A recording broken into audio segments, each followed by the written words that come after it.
Losing Fournette and Godwin is a big blow for this team as they not only rank first and second on the Buccaneers in scrimmage yards, but rank fourth among all duos in combined scrimmage yards this season, trailing only Jonathan Taylor and Michael Pittman Jr. Probably Jonathan Taylor responsible for a lot of that. Dalvin Cook, Justin Jefferson, and Cooper Kupp and Darrell Henderson. Dan, obviously some great duos that they're in company with there. What's your biggest concern with Fournette and Godwin being out for this Bucs offense? Oh, two questions. Is AB ready? And I don't mean like physically ready. I mean, is he ready to be the guy in the middle of the field that Tom Brady trusts? Be the guy in the middle of the field that's got great feel like Chris Godwin did, that sees it the same way as Tom Brady, the way that Chris Godwin did? Is he ready to step into that role? Not a role where he was, convenient last year, but a role where he's going to be necessary now. And then the second thing is Ronald Jones. Is he fixed the things that put him on the bench? Two things. He put the ball on the ground, and he was bad in pass protection. That's why Leonard Fournette became the focal back.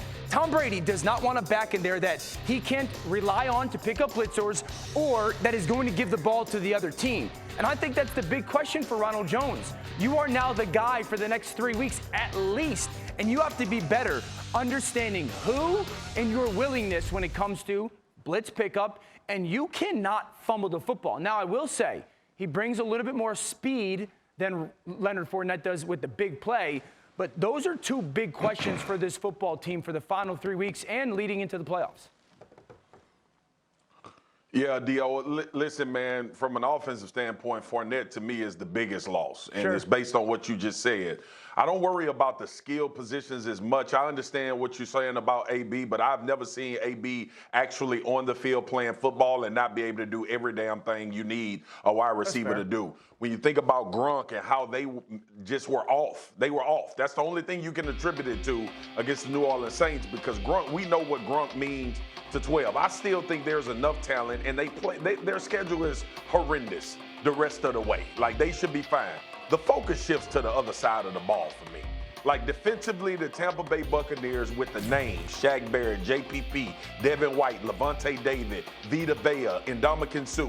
It's time for that unit, and I'm sure that that's the discussions that Todd Bowles is having, the defensive coordinator for the Tampa Bay Buccaneers. Fellas, we have to become dominant once again. I understand all of the stuff on the back end, and we're dealing with injuries. The front seven for the Tampa Bay Buccaneers led the way to a championship last year. They are going to have to reassert themselves in that same way this year in order to try to get it done. I agree with you. The schedule's soft, but one, I don't think they can get the 1 seed now because of it. I think Green Bay will keep it. 2, they got to keep Gronk healthy. That becomes even more paramount. And 3, and you can speak to kind of talk on this. Now we are going to ask and expect this team to go on the road in back-to-back years and win a Super Bowl. That is a very difficult ask and challenge to present to them. That's why I think these injuries matter so much. You guys keep talking about the soft schedule. Just so everybody knows, they have the Panthers, they have the Jets, and then they have the Panthers again. Marcus, quick one. No, just a point that Dan made.